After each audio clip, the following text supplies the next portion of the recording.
every single word. Ben Gay. Ben is the last living protege of Napoleon Hill. That means right prior to Napoleon leaving this planet, Ben benefited from his tutelage, his mentorship. And I'm going to let Ben tell you more about that. But not only that, Ben is an expert and authority in sales and closing and all manner of anything that has to do with influence and persuasion. So I'm going to bring Ben up right now because he's a leader in so many different arenas. In fact, maybe this whole arena, this whole personal development field that we're in is due to Mr. Ben Gay and some of the people that he participated with back 4 or 5 decades ago. So Ben, Mr. Ben Gay, it's so good to have you here, my friend. How are you? I'm fine, Rex. Thank you for welcoming me. I look forward to this. Have been looking forward to it for several weeks. And I as well. And for the audience who don't know, Ben and I are friends. We're actually doing a program together. We'll talk about that later. But I met Ben and was just thrilled because Ben is just such an incredible source of knowledge, and not just knowledge, but the applying of knowledge. Because to know and not to do is to not know. And you are somebody who knows and does. And I know where the bodies are buried. And you do. This is true. So Ben, I've said, you were Napoleon Hill and may in fact be responsible for this whole arena of transformational workshops and seminars going way back when, to the early days when you were with a makeup company. Yeah, Holiday Magic Cosmetics and its various subsidiaries, owned and run by William Penn Patrick, who was one of my very early mentors and second only to my father, and tied with Napoleon Hill. And that's fantastic. So can you give us a little bit of that background, how it went from Holiday Magic to Mind Dynamics and what kind of happened? Give us a little bit of history so that people understand your contribution and legacy, what you've left, as well as where we're moving toward in the future. Well, I was sort of in the catbird seat, Rex. We were the largest direct sales multi-level marketing company in the world. Either we were when I got there or became that shortly thereafter. And so people would say, well, how did you meet Og Mandino? I said, I think I was going to the bathroom and passed him in the hall, or how'd you meet so-and-so? He worked for me. And so we had a lot of that going on. If you wanted to be in the seminar business, American Sales Masters and so on, however accidental it was and however lucky I was, you had to go through me. I decided who was in the seminars and who was doing what. And so everybody that was anybody wanted to be my buddy. Whether I deserved it or not isn't the issue. They wanted to be my friend. So Bill Patrick said to me one day, I said, I want to own something myself within the company. He said, well, come up with something. And you can have 10% off the top, like the deals I have with other people. Stay Power Motor Oil Additives was a subsidiary. The guy, Terry something, I forget his last name, who came up with that, got 10% of the gross right off the top, even though I and whoever I put in as president of that company at the time had to do the work. So that appealed to me. So I sat down with my trusty thesaurus and came up with the name Leadership Dynamics Institute. And that was, I didn't know it at the time. I was just looking for something where we could charge money to come spend some time with Bill Patrick and me, and sort of a mentorship program. So it was 4 days. I think it was $2,500, but we're talking a long time ago. It'd be about 25,000 today for 4 days. Ran from Thursday morning to Sunday afternoon nonstop. It was one of the early encounter type groups. Somebody wrote one time it was sort of Tony Robbins meets the Navy SEALs. And that was Leadership Dynamics. It took off to great success. Werner Erhard and many famous people went through it as students. And then one day back to Bill's office, and he had The Sleeping Prophet, the book, on his desk by Edgar Casey. And he handed me the book, and he said, Ben, read this, and then I want to start a company like that. So I read it. A couple of days later, I said, okay, what do you want? He said, the Silva Mind Institute or Mind Control or something like that, Silva, Jose Silva, has a company up and running. Let's just buy it. I said, fine. So I tracked Jose Silva down, and we negotiated a contract, oral at this point, to buy Silva Mind Control. Well, it turned out I apparently wasn't listening well. I thought the rights were worldwide and certainly nationwide, since that's what he had going. It turned out Jose thought we were talking about the rights to Silva in the greater Los Angeles area. And it was a pretty substantial price nationally for the business they were doing, never mind for the greater Los Angeles area. So I sat back down and thought about it for a while, and I thought they must have a top instructor somewhere. So I tracked him down and flew him out to California to talk to him, and offered him the following: you can be head of Mind Dynamics in exchange for this percentage, a base salary and this percentage, so long as next time I see you, when you get off the plane, I want all of the Silva manuals with you. We're not going to plagiarize. We're going to research, and we're going to find things in those manuals we can use, sort of like what Mary Kay did when she joined Holiday Magic. She told me later, Ben, I only joined to get the manuals. So that was sort of what I was doing, and may have been where I learned the lesson. So off the plane he came in a month or so with all the manuals under his arm, and we started Mind Dynamics. Now, the people who went through Leadership Dynamics and Mind Dynamics both tended to really get a head full of ideas. Werner Erhard was one of our top instructors at Mind Dynamics, as I said, a student at Leadership Dynamics. He came in one day to Bill Patrick and said, I want 50% of the company, or I'm going to go start my own deal. He meant of Mind Dynamics. Or I'm going to go start my own deal. Bill Patrick got up, draped his arm around his shoulder, walked him to the front door and said, oh, give me your key. And Werner turned over his key and he said, have a nice life, and sent him on his way. Bill didn't threaten very well. Well, from that, from EST, the forum, Psi World, which used to stand for Patrick Seminars International, when they found out that wasn't working well after Bill died in a plane crash, they changed it, made up new reasons why it was called Psi World, PSI World. That was held until very recently up at our ranch in Clear Lake, California. So all of that, LifeSpring, all of those companies, about 1,500, somebody added them up one time, about 1,500 companies sprung from my desire to get 10% of something, Leadership Dynamics, and Bill Patrick's desire to set up something along the lines of Silva Mind Control, hence Mind Dynamics. So that's, for good or bad, that's where it all started. And I can track anybody in that business. I can track, well, were you ever with so-and-so? Were you ever with Psi World, LifeSpring, MDI, LDI, et cetera? And that's the nexus of all of the modern ones. Prior to that, there was Synanon and so on, but they were on a different track trying to accomplish different things. But the basic structure, if you walked into the room, would have been pretty much the same. Wow. What a journey, and how amazing.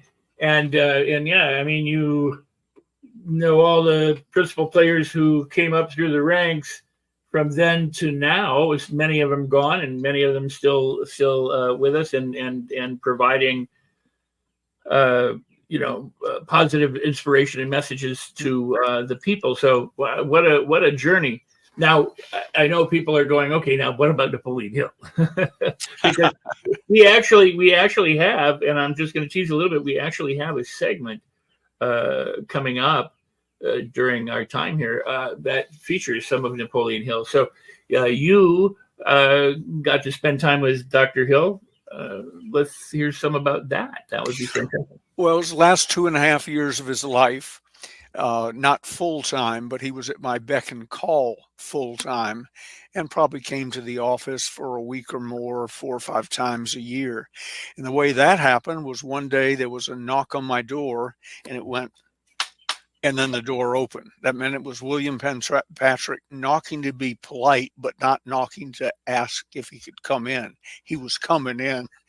And when the door opened, there stood Bill and this little old man. At least it seemed that way to me at the time. He was 84. I was 25.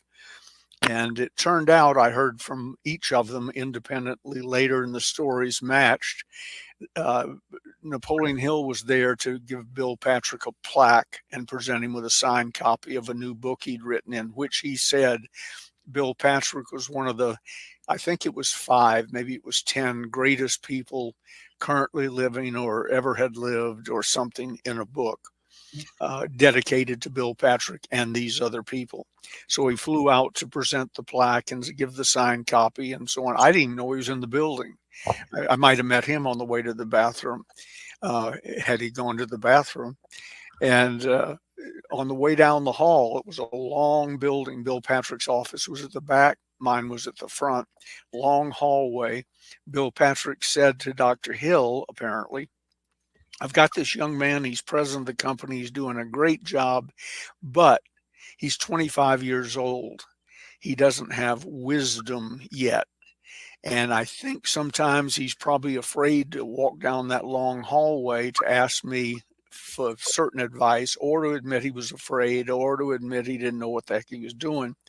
I'd like for you to be his, I don't know if he used the term mentor or coach or I always said they paid him $50,000 a year to be my friend, which is, by the way, about $500,000 a year in today's money. So it was not insignificant. And I'd like for you to serve that, just be at his beck and call, and anything he says to you is between the two of you. Don't pass it on to me. And Dr. Hill said, well, let's go meet him. That was the knock on the door, and that was the elderly gentleman standing next to him.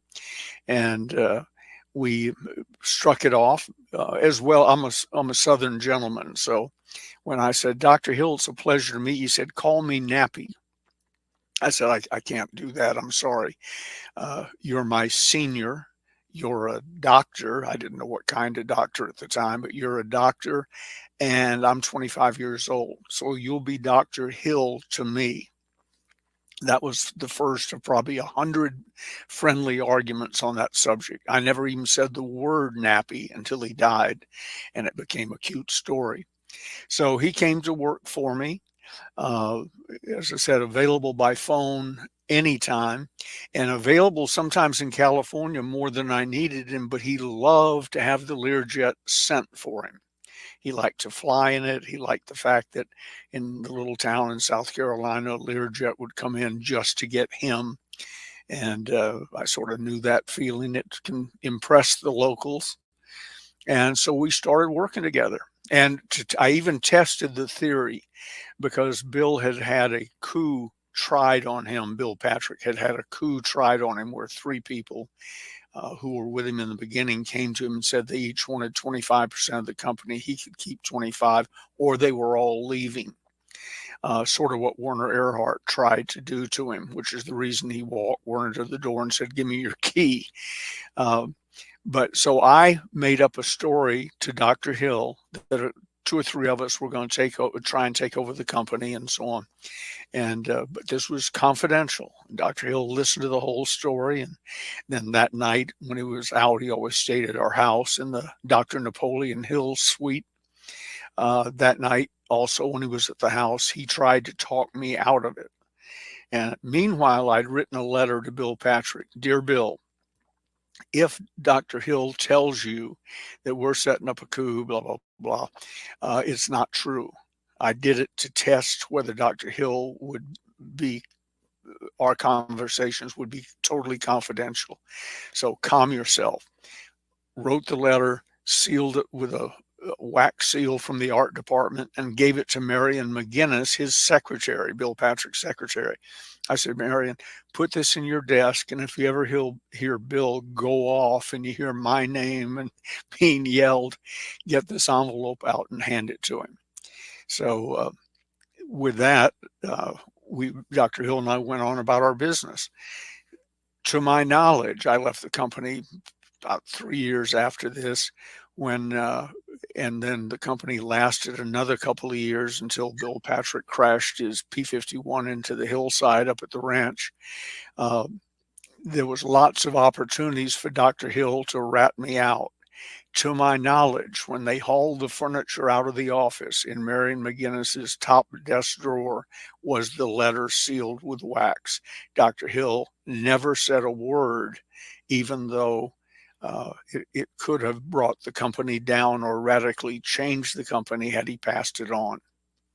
Wow. Wow. Well, that's quite a tale. I mean, an experience to have gone through. It was interesting. Those were the Wild West days of MLM. The president of the company before me, Fred Pape, came to the office one day, and he's gone now, so I can use his name. I don't think anybody would care. Brought a gun to the office one day to kill me, and because he knew I was going to be president. He had seen something that indicated to him he was on the way out the door. I'm sitting in my office, and the head of the mailroom, who was sort of the mother hen of the company, came in my office and said, "Ben, stay here, sit down, do not move." I thought, I wonder what that's about. But he said it in a tone where I thought, well, that's probably a good idea. So I sat there, went about my business working. And a few minutes later, I heard boom, which I later found out was the gun Fred had went off as Bill Patrick and a guy named John Hart were wrestling it from him. That was to kill me. Wow. But as someone said, Bill Patrick, I think it was, said, "Well, no harm done." I said, "Unless you work in the accounting department, which is where the bullet went when it went through Fred's ceiling. It went through the floor of the accounting department upstairs." So interesting times. They firebombed my car at one time. Wow. It was down at the Safeway store beneath our house in Marin County, and I saw black smoke coming up. I got up, put up my binoculars. It was my wife who had gone to the store in one of our cars, and they'd thrown railroad flares in the back seat. And so when you're playing with people who are suddenly making a lot of money and aren't used to being around a lot of money, funny things happen. And I was right in the midst of them. Well, that raises a good question, because this is about leadership and about the attributes and characteristics of leading.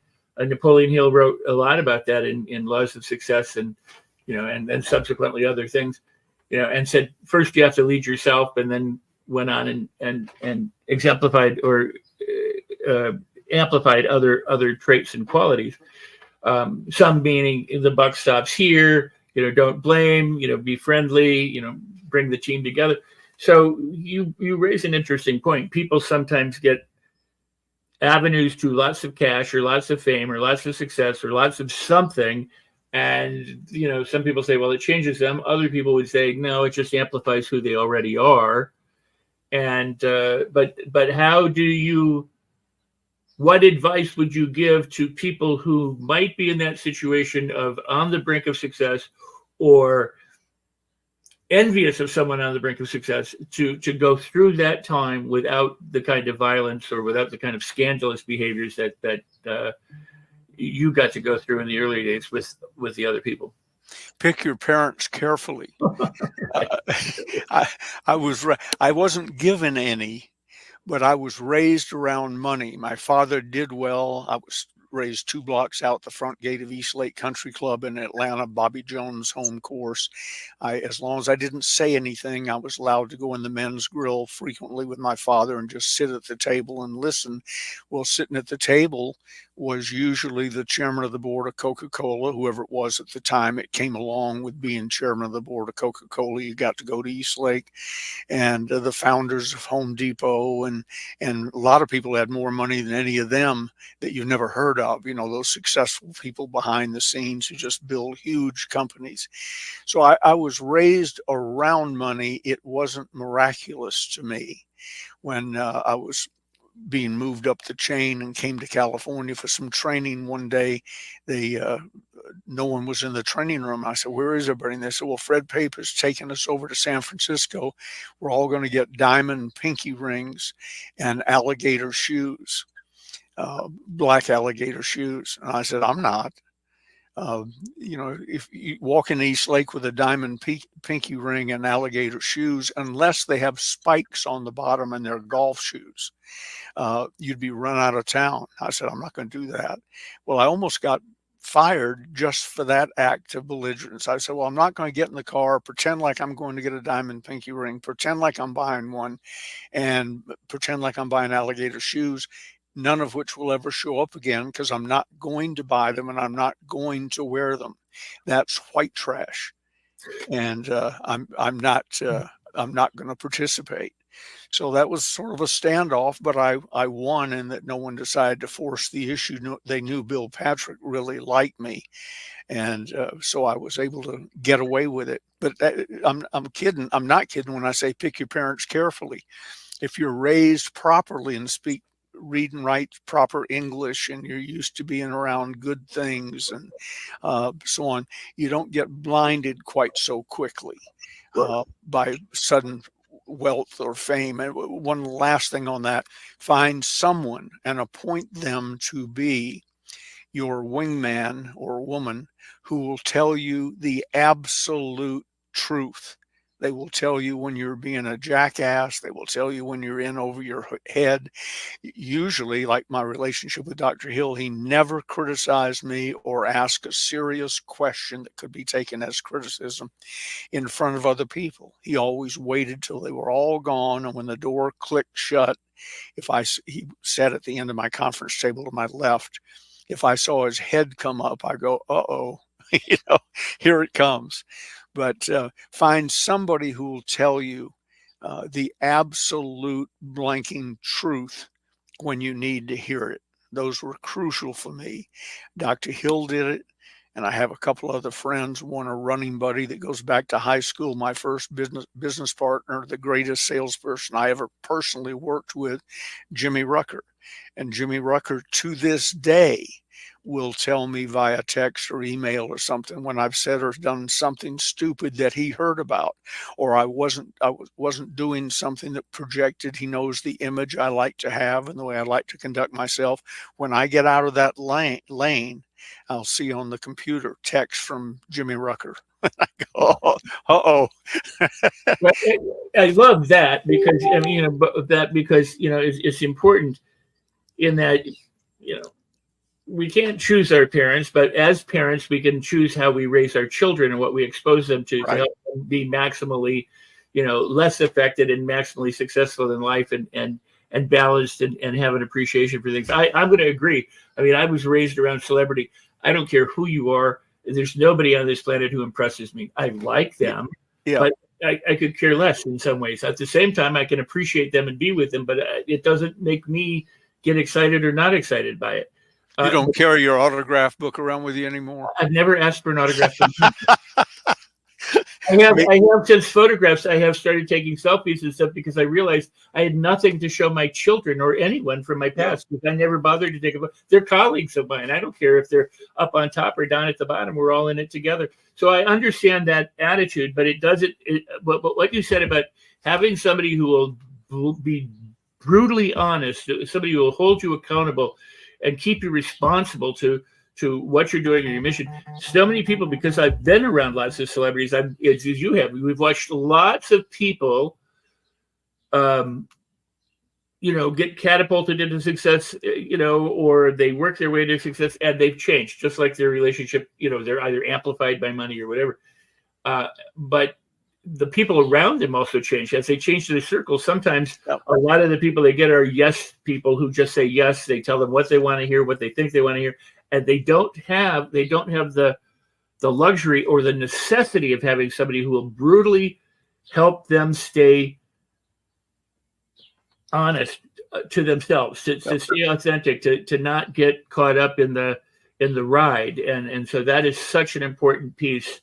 In terms of being a good leader, is having the people you can look at who will say that's BS or that's stupid or you're wrong, and having the wherewithal to hear that and accept that and understand that without going, well, I'm not going to pay attention. Yeah. That relationship is an important relationship to have and to foster. And I would also, this may be getting off in the weeds a little bit, don't be disappointed when someone who you worshiped and idolized on the movie screen or at the front of the seminar room or whatever turns out to be at best normal and at worst a real jackass. And don't let that bother you. Remember the good qualities and learn from that. And that poem Desiderata that was floating around in the Flower Child days, there's a phrase in there that I can really relate to. It helps me. Listen to the dull and ignorant. They too have their story. Beautiful. And I've dealt with a lot of people who are dull and ignorant, and I've dealt with a lot of people who thought I was dull and ignorant, so I can understand that. But sometimes getting behind the magic table is not a good thing. You almost can't avoid it at a certain point in your career, but getting behind the magic table destroys a lot of illusions that you had. No, very true. And I would say that it's people need to understand that it's a blessing. It's an opportunity to find wealth, or to find success, to find happiness. It's we because nobody can do it alone. We have to do it through other people, and that's what sales is all about, and communication is all about, and building a civilization all about. Is no one is solely responsible for anything or everything that happens, but we're all kind of cogs in a wheel, and we all need to kind of understand that our place. And that doesn't mean know your place and don't speak up. That means we're in it together. We cooperate, we collaborate, and there's harmony and in unity and strength, kind of in numbers. And so many people want to lead because they think, well, I'll be rich, or I'll be famous, or I'll have all these followers, as opposed to saying, I want to be a role model to people, to help them, to encourage them, to help the world, and these people be better off. Or should I leave the world? I leave the world a better place, like leave the people you meet better off than they were before you met them. So you've been around so many incredible people, and sometimes not all of them are what they seem to be, and other of them may surprise you in that they're more delightful than you could ever have imagined. Right. But the notion of being the change you want to see in the world and helping other people be that. What do you think? I don't want to keep going here, but I think part of the thing that makes people really good is they're curious enough to want to learn. And what you said about listening, the Desiderata, listening to the what was it, the dull and the ignorant?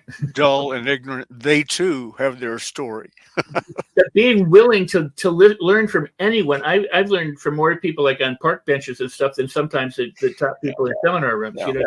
So it's not about who's presenting what or who's leading what, but if you have an insatiable appetite and you're curious and you're a learner at heart, then you can begin to embrace and understand and appreciate all sorts of things that others may not, and therefore they may miss, but you may benefit.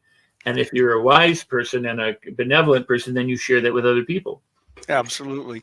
And listen and look for the nuggets. I'm a professional prospector when it comes to the little nuggets here and there, things that you can learn from and benefit by. I was fortunate enough to be nicknamed or dubbed the attitude coach for the astronauts of Apollo 15, 16, 17. And my favorite of that bunch, no offense to the rest of them, was Jim Irwin, the commander of Apollo 15. He was just really a magnificent person. Went off after NASA and started a Christian movement called Operation High Flight and so on. So one day talking to him, I said, Jim, when you came around, when took off from the moon and did the loop and started back to Earth, and there was the Earth. He was one of his photographs. There were several of them taken by different astronauts, but one of his used to hang behind my desk. It was an Earthrise, taken from the moon. There's the Earth rising like we're used to looking at the moon rising. So when he came around the back of the moon and headed back, and there was the Earth, what did you feel? And I was expecting him to say, power, achievement, I finally reached my goals, whatever. He said, Ben, I was struck by my total insignificance. And we didn't have then the telescopes and all that we have now that go out to the beginning of time, they think, to really be struck. You know, we're a minor planet in a minor solar system in a minor galaxy. And here we are worried about the light bill or the this or the that and thinking the whole world revolves around us. Nothing but maybe your children and your spouse revolve around you. And that won't last long. So, but that from my whole relationship with Jim Irwin, if you asked me to quote something, that's the only one I could legitimately put in quotes. The rest of it was just talking to a great guy and having a good time. But I was struck by my total insignificance. Jimmy Carter sitting in the Plains Baptist Church, and I'm not Jimmy Carter's biggest fan. I lived in Georgia when he was governor. As the Atlanta Journal-Constitution editorial page said on the day he was either nominated or elected, God, what have we done? So I can relate to that. But in his memoirs, I forget what the title was, there was one sentence. The minister in the Plains Baptist Church said one morning during a service, if you were arrested today and charged with being a Christian, would there be enough evidence to convict you? I read that whole book, and that was the sentence that made it all worthwhile. And I've changed my life in some ways because of it. I was struck by my total insignificance. One sentence that I can remember in my several years relationship with Jim Irwin, but it changed my life. So be looking for them. Look for interesting people. Seek them out. It gives you interesting stories to tell. I've done some semi-interesting things in my life, but when people look at the famous people I've worked with, they always say, Charlie Manson, tell me about Charlie Manson. I think, God, it just said the astronauts of Apollo 15, 16, 17. You want to ask me about that? It said Dr. Napoleon Hill, and people want to know about Charlie Manson. So experience the interesting experiences and learn how to relate them to other people. Because I learned a lot sitting in Charlie Manson's cell for 9 hours, 3 different visits. But I learned a great deal from him. I learned how he did what he did.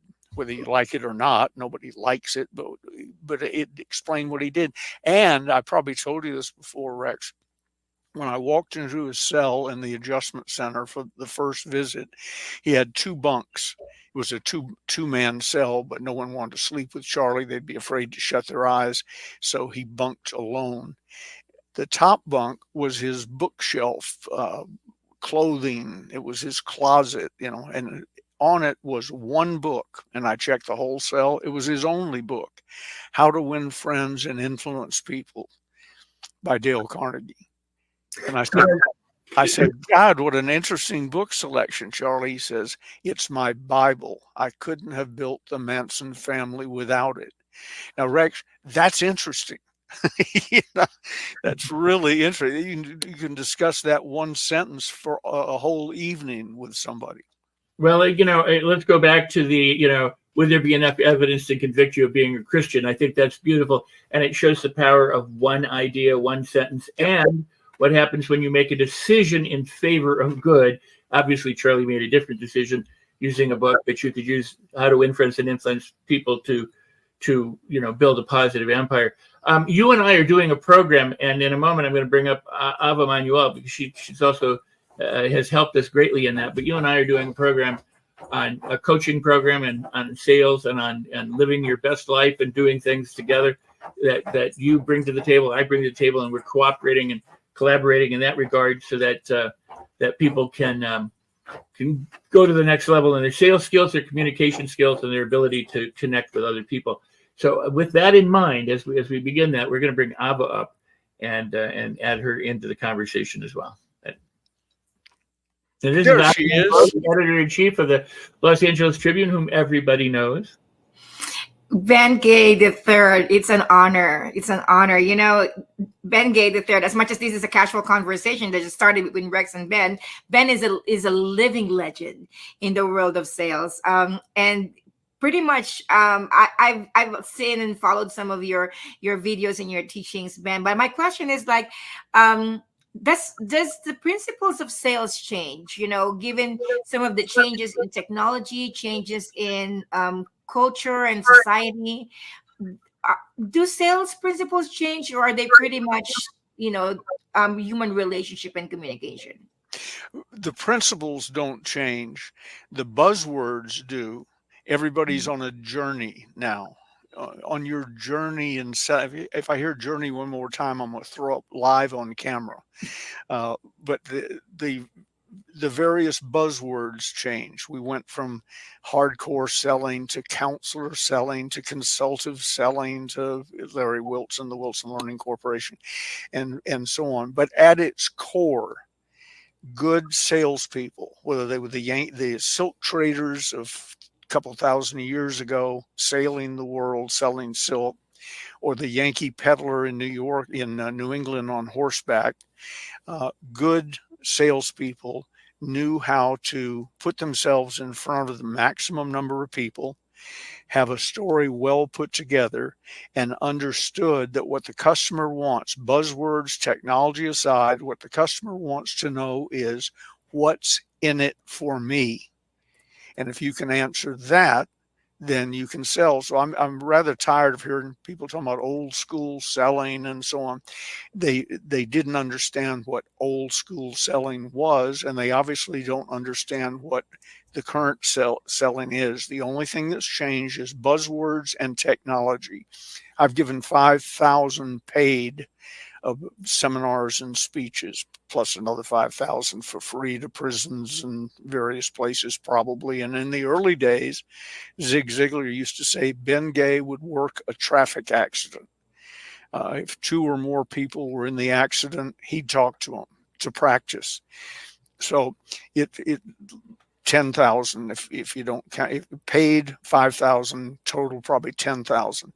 And I estimate, no one knows, but sitting around with some people who've been in the business for a long time, sort of went back, you know, room of 20,000, 15,000, but most rooms are 500 or 1,000 or less.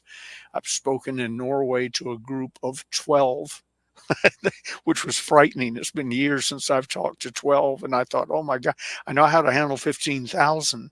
12 people within 6 feet of me staring at me. That was unnerving. But it took me, I'm guessing, 40 years to speak to 2.5 million people, where I was in the room, shook their hand, and had an opportunity to sell them an idea or a product or service. I can talk to 2.5 million people today if I put my mind to it and connect with the right people. So that's changed. You don't have to get in your car. We used to make the decision when I was selling in the Southeast as a manufacturer's rep, and telephone charges were much higher than they are now.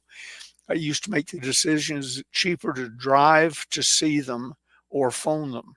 And that was an honest to God decision. Plus, while I'm in Charlotte, North Carolina, wherever, can I call on other people and so on?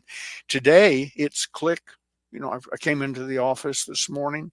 There was the link to this session with you and Rex and StreamYard, I believe it is.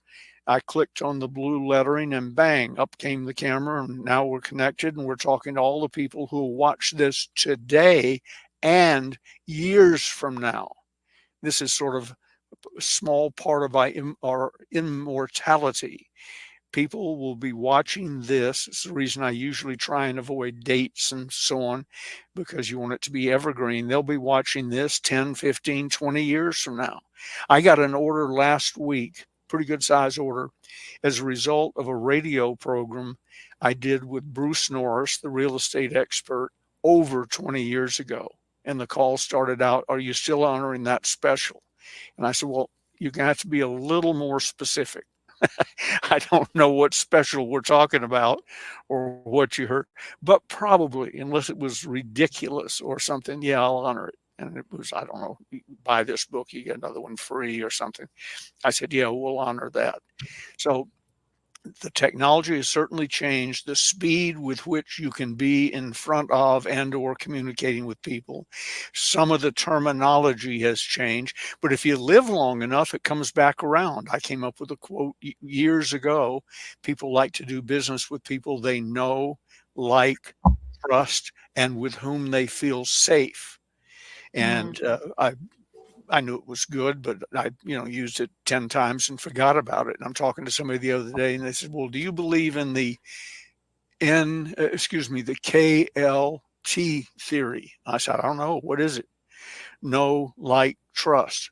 I said, yeah, I do believe in that. I came up with it. Oh and my you let, gosh. and you left the back part off, uh, which is, and feel safe with. So That's so interesting, Ben, that you talk about that, because we also have Dr. Robert Cialdini, the author of Persuasion, and Influence. Talking about sales. As a matter of fact, I invited Jim Miller, who is also the VP of Sales for Tony Robbins, T. Harv Eker, and he's a master in sales. And also seeing how sales is changing. But one of the beautiful things that I'd like him to share was there was a Harvard study on how universities really don't teach sales. And at the same time, a good percent of graduates nowadays, you know, end up in sales, over 50%, and they're unequipped.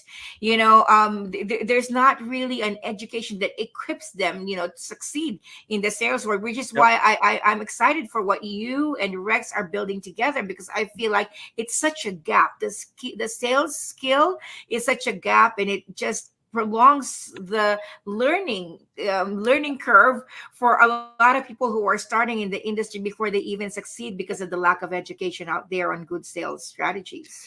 Yeah, and I don't want to learn sales from a guy who is also the football coach and got this assignment because he had a gap in his schedule. I want it taught by salespeople who know what they're doing.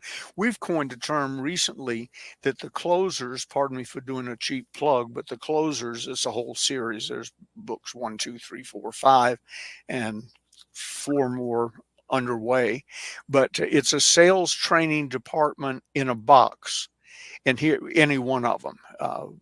My favorite is the closers part 2. I think it's better. It shows you what real professional salespeople really do day in and day out. And but the reason I say it's a sales training department in a box, and I do this on several podcasts where I'm the co-host, long running, is everybody listening or watching, everybody in that classroom or whatever, should have a copy of the book from which you teach. The teacher doesn't have to keep it secret and act like they know everything. Give them a copy of the book and say, tomorrow we're going to cover chapter 3 on, whatever the subject is. Be sure and read it in advance, because I'm not going to stand here and lecture you. We're going to discuss it.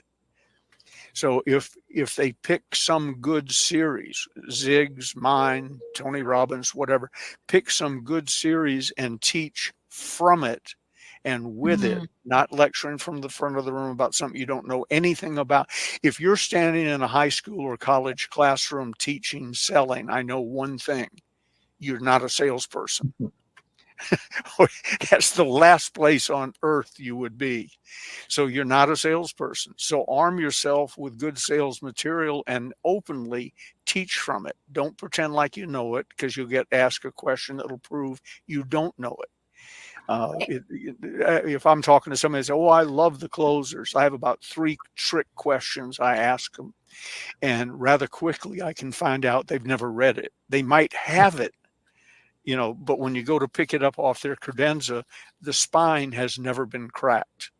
That was one of Dr. Hill's famous tricks. He said if they either already had it, Think and Grow Rich, they either already had it or heard I was coming and ran and got it. And he had questions that he would ask about the book. Well, did you like the so-and-so? And he was devilish. He'd make up things that weren't in the book. Did you like this?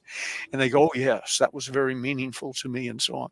The first time he came to our house, my first wife, she's passed away now, Marcia, had taken a copy of Think and Grow Rich and put it on the coffee table. And when you came down the hallway into the living room, there was, an angle at which you approached. The book was lined up where it would be completely horizontal to where you came in. I mean, it wasn't even cool. So we walked in. I was sort of embarrassed. I said, oh, look, Dr. Hill, a copy of Think and Grow Rich. She put it to make it look like we all sat around cross-legged on the floor every night and read from it. Not exactly true. So I said that, I said, how's it feel to have read? They used to say it was the second best-selling book in the world, second only to the Bible. How does it feel to have sold more copies than any other book on the planet except for the Bible? He said, yes, best-selling, least read. Yeah. I have one here real quick. This is a copy, an old copy of Think and Grow Rich. A friend of mine, Sandra Nomer, found it at a garage sale for 50 cents. And she said, I knew you'd want to have it. And it's signed by Napoleon Hill. Oh my gosh. For 50 cents. That's amazing. 50 cents. And this is a hard copy when it says to Mrs. Grace Dixon with best wishes, Napoleon Hill. I can't show you because if I do, I'll break the spine. The spine on this book has never been cracked. So I want to. Let me just real quick. Cherry red, spine is bleached out. She got home, put the book in the bookshelf, and there it sat for 75 years till she died, and her daughter-in-law sold it at a garage sale. Wow.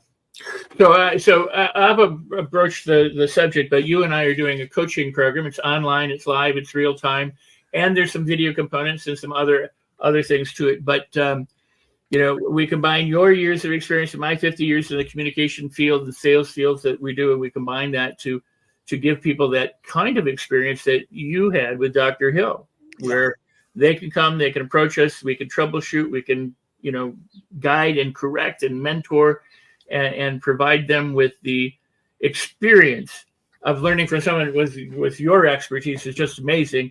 And hopefully with my expertise, they're just as amazed.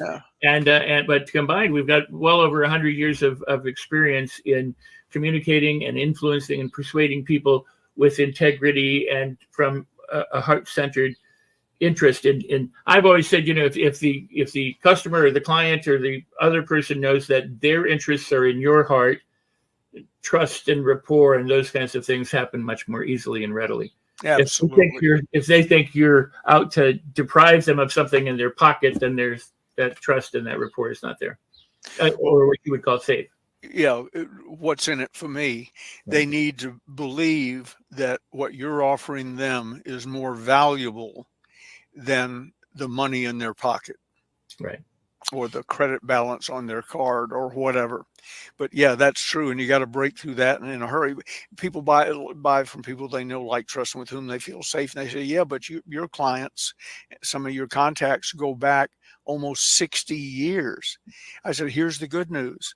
I can form the beginnings of that relationship in about 15 seconds. Wow. which is good, because most clients make up their mind about you. They may not even know the details of your product or service yet, but they make up their mind about you in the first 15 to 20 seconds. Now, you can change it back if they have a bad impression, but they compare you, the way you walk, dress, conduct yourself, shake hands, whatever, with all of their other experiences in life. And if you remind them of their ex-husband who they hated, grew to hate, you're in a deep hole. You got to figure a way out of that rather quickly. Gigi used to be married to a guy who was abusive. And I didn't know it, or he would have died sooner than he did. But he died of a stroke and so on. But there was a guy who called on me one day who looked like his twin. And that guy gave a good presentation. I don't remember what the product or service was. And I was sitting there thinking, okay, Ben, don't punch him in the face. It's not him.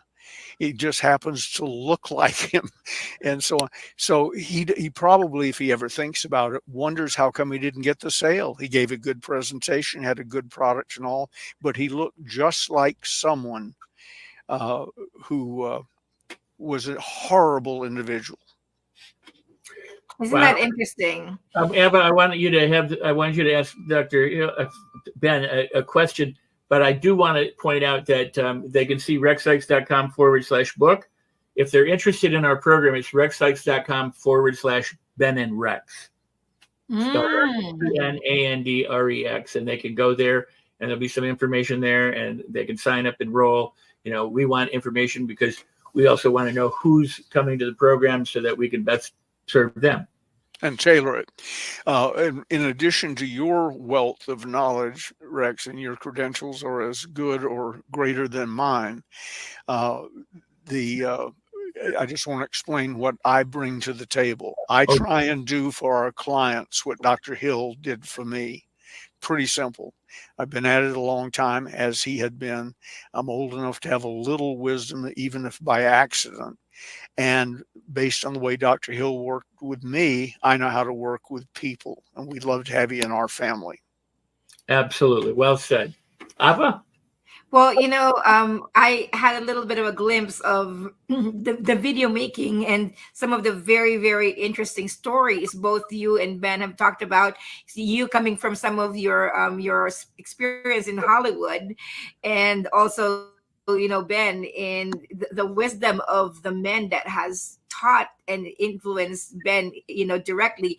I've heard stories like Earl Nightingale, like the stories in the books that we only read. I mean, Ben's been mentored personally, so I'm really excited with the program that you two are doing together. And I know that you guys have created videos that are available for people, and I'm excited that we get to have a better standard of sales. I invited Jim Miller, but he's unable to come on camera. But in the future, Ben, I would love to introduce Jim Miller to you. He's one that is very instrumental in giving the message of the Los Angeles Tribune to people who want to elevate their brand. So I'm excited for that. Absolutely. And you know what? Here's the cool thing is those videos really are kind of videos that we'll put out to the public, so they can get a sample of what's going on too, but within the program as well. But Ben, you and I could just sit around and shoot the as they say, for some hours and talk about Ben's experiences and stuff. And to be a fly on the wall and to have that opportunity to be in that presence would be like being with Dr. Hill or with Earl Nightingale or with Buddha, or Jesus, because it's true. The number of people that you've intersected with in your life who've worked for you and whom you've worked for and who together you floated the boat, so to speak, and created this industry, which we, most of us, who are here at Leadership Week are involved with. We kind of owe where we are to you and the people that were around you at that time. People weren't helping people from the time of human, creation or existence, but truly it is it's an enormous opportunity and for me an enormous pleasure and honor to be able to share and do this program with you, and the fact that we've collaborated for the years that we've been doing it, and Ava has been a part of that, and Tim Shea has been a part of that, and some of these people, it's been really, really a wonderful and an incredible experience. So I know, that said, that the people who join us, being that part of that family, are going to just have a marvelous time together with us, and especially with you. Thank you. I feel the same, and I'm really, really looking forward to it, to continue to build the newer contacts. A lot of my original mentors are dead. Right. And if they were alive, they'd be in their 90s, or Dr. Hill would be 100, I guess. Over 100. So my joy is working with younger people. And a kid, somebody said, well, I've been in sales 35 years. I said, I got shoes older than that. Well, one of the things that I'm reminded with is, like, for example, a lot of people look up to Jim Rohn and wish that Jim Rohn's still alive. Well, Ben Gay actually trained Jim Rohn, right? Like Ben? Well, we sort of trained each other. He was in a company called NutraBio before Holiday Magic with William Penpatrick and Earl Schoaf that you used to hear him talking about all the time and so on. And then by the time we met, we were friendly rivals. He was head of Bestline, a multi-level marketing company started by Bill Bailey, who was one of the presidents of Holiday Magic before me. We had become good friends.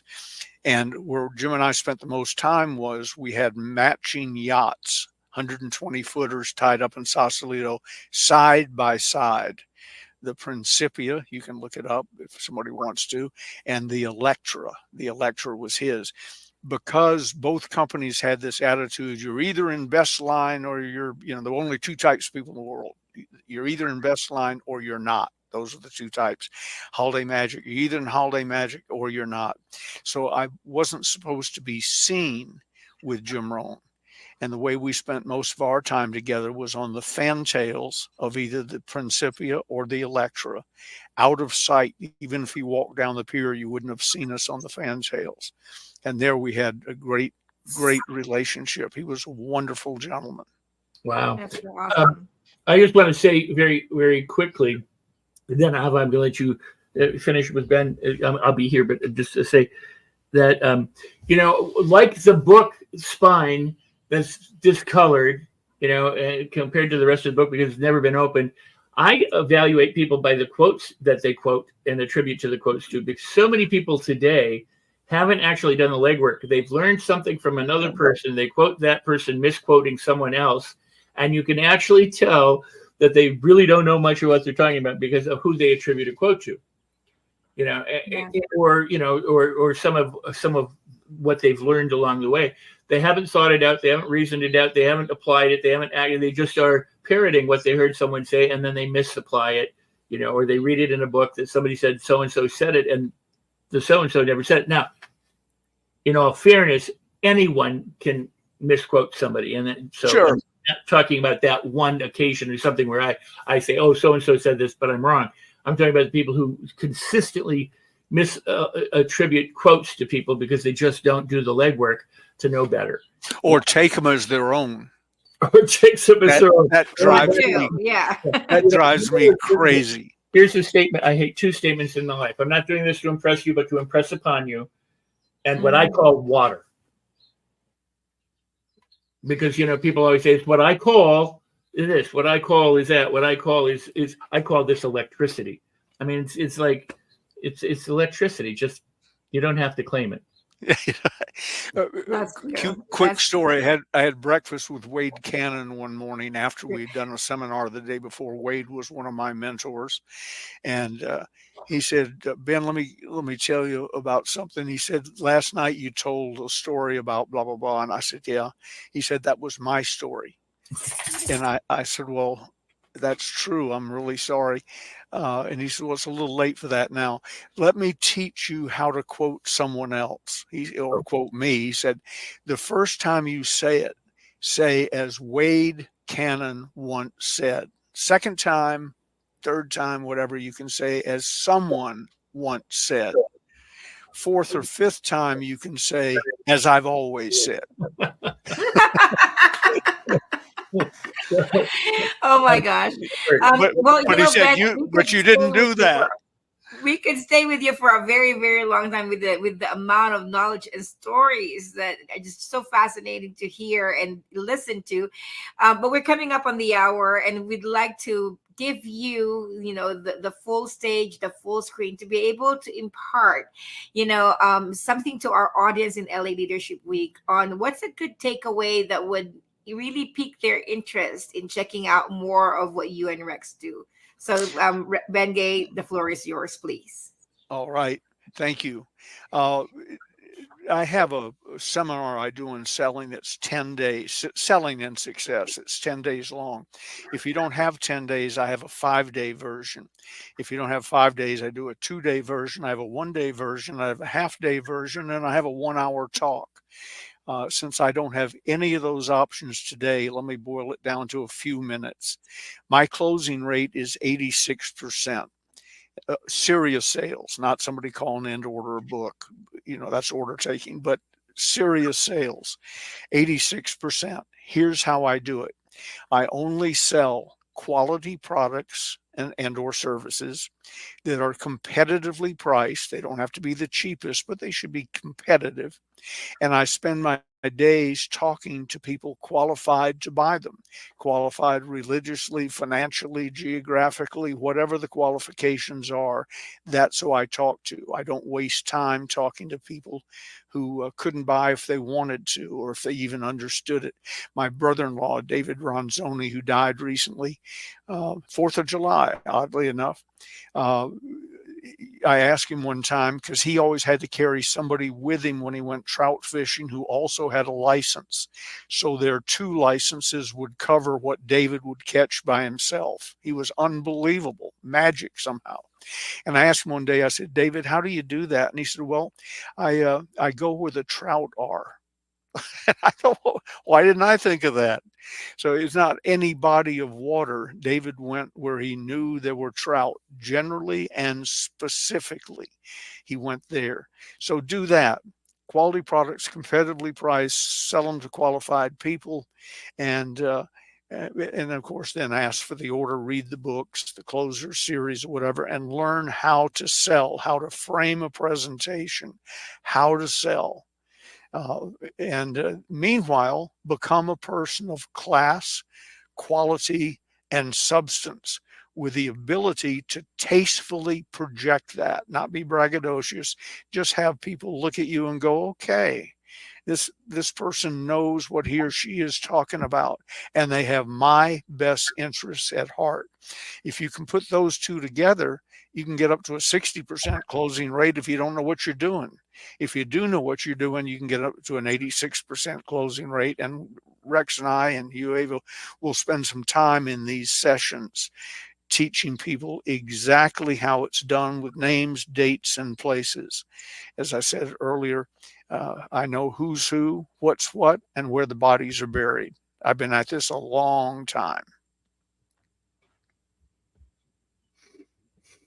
Well, thank you so much, Ben. That's very, very insightful. We've put in, the where they can get your books on there. And Rex, what's the site for where they sign up? Is it rexsites.com/?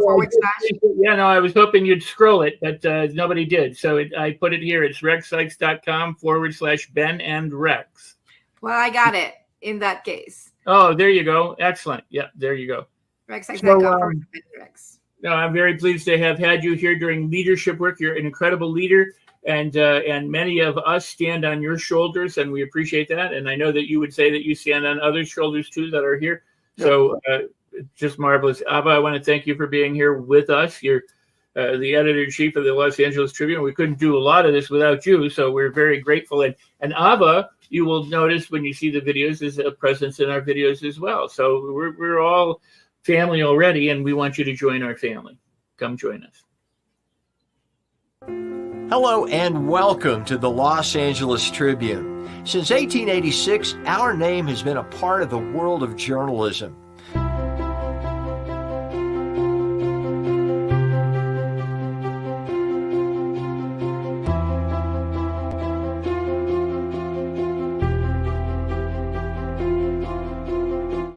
We've earned a reputation for being a publication that practices integrity, authenticity, and responsibility. For general inquiries, contact today. Thank you on behalf of the Los Angeles Tribune team.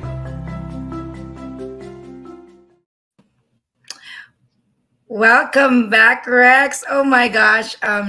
I am blown away by the stories and the wisdom that Ben gave the third share. And I just wanted to acknowledge, my buddy, Daniela Truffin, is also on the chat. All of those of you who have stayed with us on the chat, Coach Elizabeth Harper, Parisa Rose, one of our co-hosts, my hubby, Alan Manuel. Wanted to acknowledge all of you, Darlene Eaton, a faithful friend of ours at the Rex Sykes community.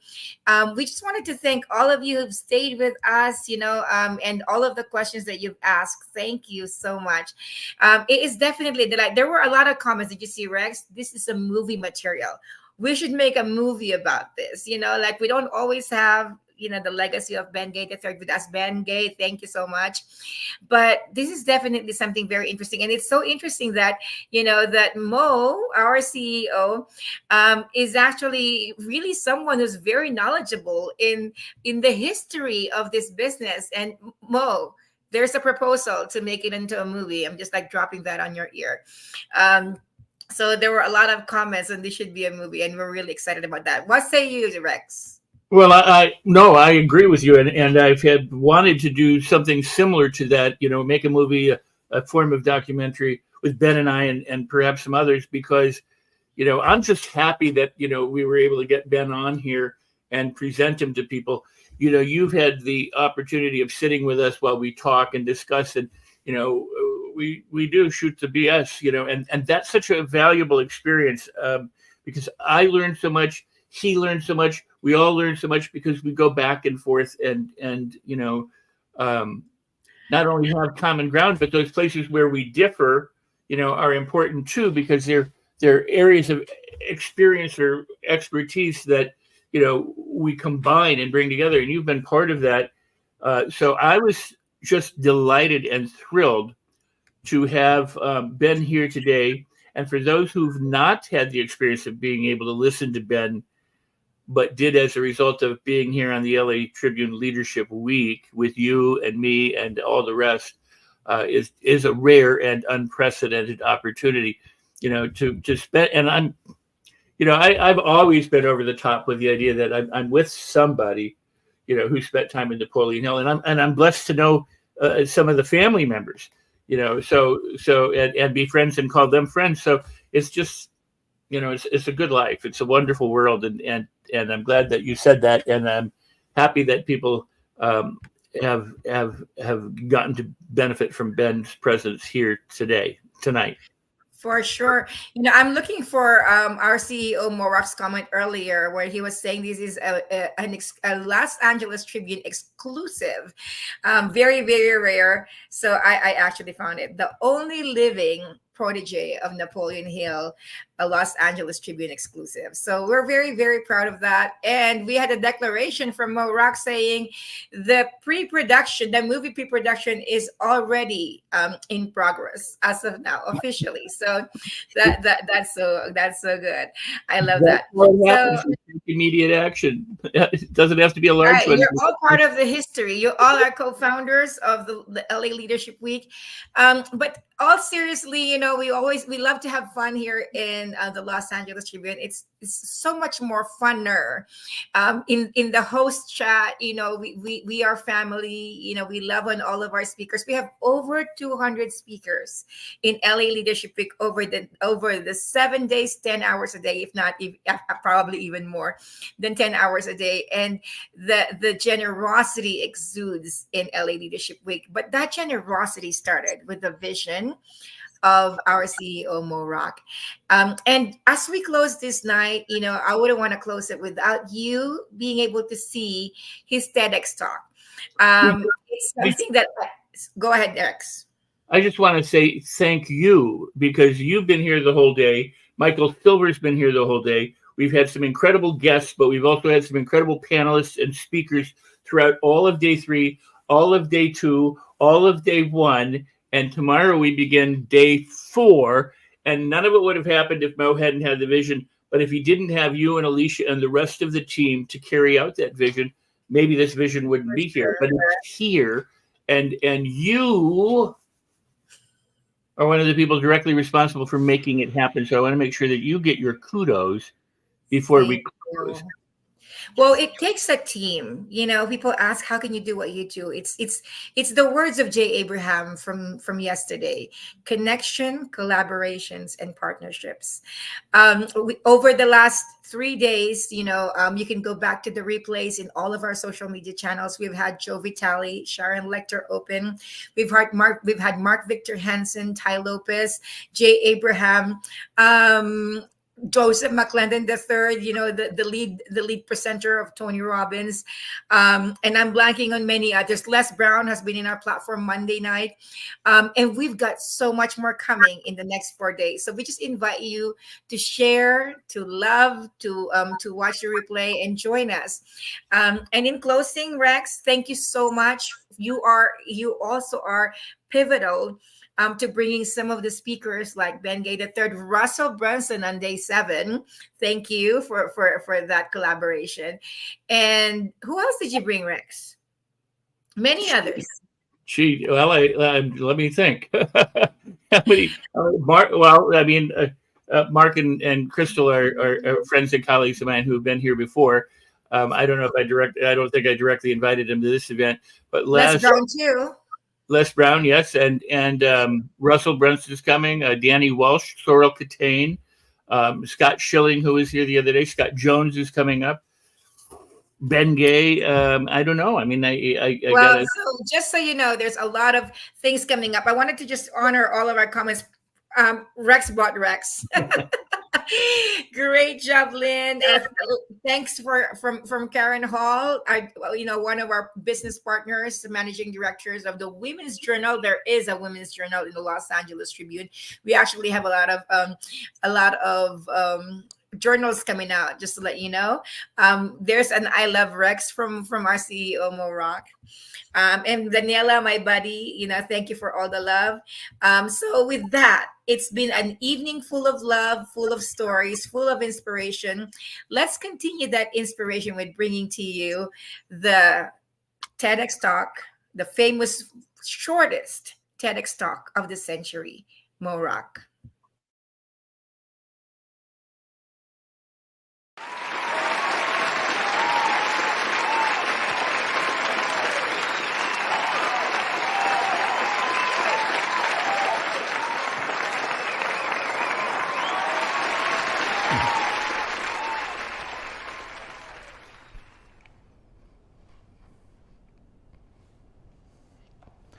Imagine waking up in the morning, grabbing your morning coffee, and opening up your daily newspaper to nothing but headlines that inspire and uplift you. Headlines like the Apollo 11 moon landing and how it inspired people in the 60s, or headlines like the Berlin Wall has collapsed, or even more recently, headlines like the miracle on the Hudson. What would that do to your day when you started off with just positive news? My name is Mo Rock. I'm the CEO of a national newspaper brand, and today, together, we are reimagining journalism. You see, studies reveal that there is a stark contrast between positive news and negative news. In fact, for every piece of news that is solutions-based, that can uplift and inspire you, there are at least 17 that don't. That's 17 to 1. So today, we are actually faced with an epidemic of negative news. We've all heard the phrase, if it bleeds, it leads. But why does this have to be the centerpiece of a lot of news production, journalism, and content creation of the world today? There are a lot of incredible journalists that are solutions-orientated, and I give a lot of credit to them for doing a great job. And here's the truth that you may not realize, is that everyone in this room is impacting our news. You see, every single time you like a post, every single time you leave a comment on a news article, and every single time you share something, you're not just liking, commenting, and resharing. You're actually casting a vote. You're not only casting a vote for the kind of news you want to consume, but believe it or not, you're casting a vote for the kind of world you want to live in. You see, I believe that news has the power to not just inform you, but it has the power to mold you. Our world views are largely shaped based on the news and content that we consume.